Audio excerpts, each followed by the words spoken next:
You've made a decision that likely took months, maybe years, to arrive at. The marriage is ending, and now there's a different kind of difficulty ahead. Not what comes next for you, but what this means for your children, the ones who are grown, who have their own lives, their own households, their own daily responsibilities, the ones you spent decades trying to protect. How do you tell them something this significant, and how do you do it without causing lasting damage to your relationship with them?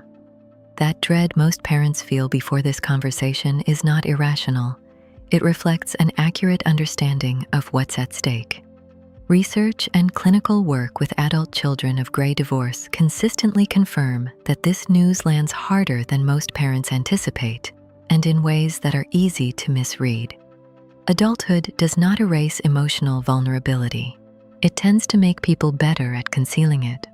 When parents who have been together for 20, 30, or 40 years separate, their adult children face a specific kind of loss that goes beyond the marriage itself.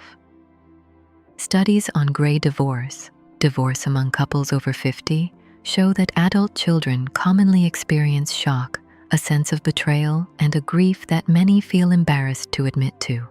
The reason has to do with what the marriage represented to them.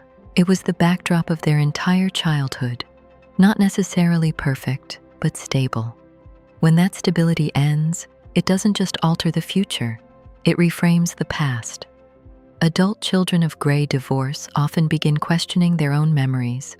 They ask whether their parents were ever genuinely content. They wonder what else they may have misread. Therapists describe this as a destabilization of the family system. A shift not just in living arrangements, but in how adult children understand their own history. There's another dimension that makes gray divorce particularly difficult: the family home. Unlike divorce earlier in life, a gray divorce typically involves the sale of a house where adult children spent decades of their lives. Divorce coaches and therapists who work with these families consistently report that this loss generates a prolonged grief, one that can resurface years later, at holidays, at milestones, or simply driving past a familiar street. With that context in mind, there are 3 patterns that research identifies as particularly damaging when telling adult children about a divorce. The first is telling them separately, or not in person. Whenever circumstances allow, both parents should be present for this conversation, and it should happen face to face. When one parent delivers the news alone, adult children begin filling in the gaps, and what they imagine is often more distorted than reality. Telling them together, even when that's uncomfortable, communicates that both parents remain united in their responsibility toward their children, even as the marriage ends. The second is oversharing. The impulse to explain, to provide the full account, including grievances, betrayals, and years of accumulated frustration, is understandable. But therapists who specialize in this area are consistent. Detailed disclosure about the reasons for the divorce doesn't bring adult children closer. It places them in a position they cannot navigate cleanly. Once a parent tells their child that the other parent was unfaithful or emotionally absent or financially irresponsible, that information cannot be undone. The child carries it alone, without the tools to process it with either parent. The third pattern, and the one with the most documented harm, is drawing adult children into loyalty conflicts. Research on adult children of gray divorce is direct on this point. Those who feel caught between their parents, pressured to take sides, or used as intermediaries experience significantly higher levels of emotional distress than those who are allowed to maintain independent relationships with both parents. Adult children who were placed in this position consistently report that it felt like being forced to betray someone they loved.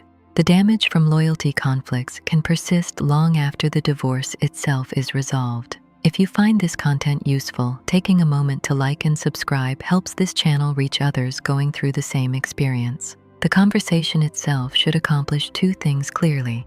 It should explain what is happening, and it should establish what is not changing. What is happening is that the marriage is ending.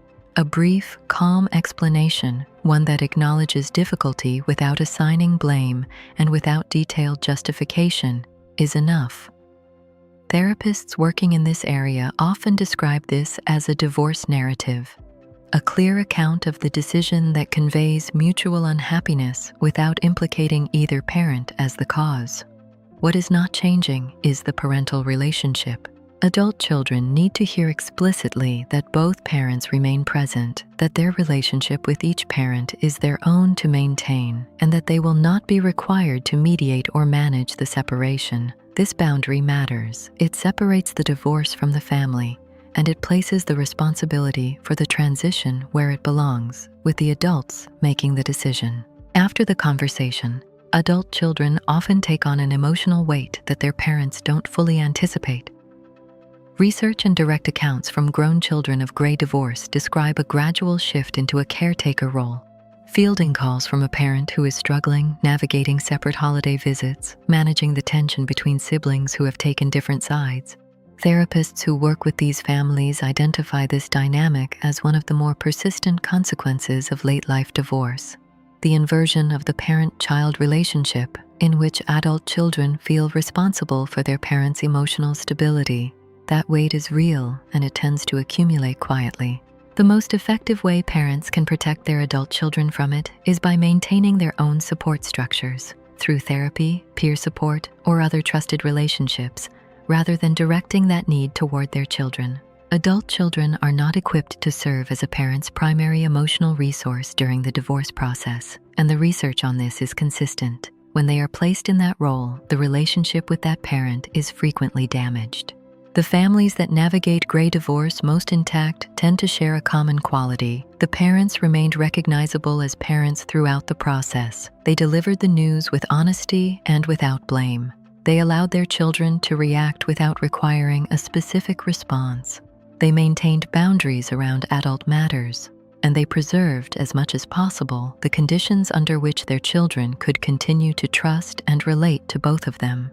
That outcome is not guaranteed, but it is more possible when the initial conversation is handled with care, and when both parents understand, before they walk into the room, what their children are actually facing.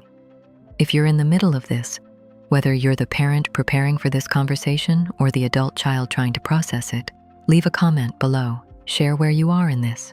You may find that others are navigating the same thing, and that kind of recognition matters more than most people expect. Subscribe if you haven't already.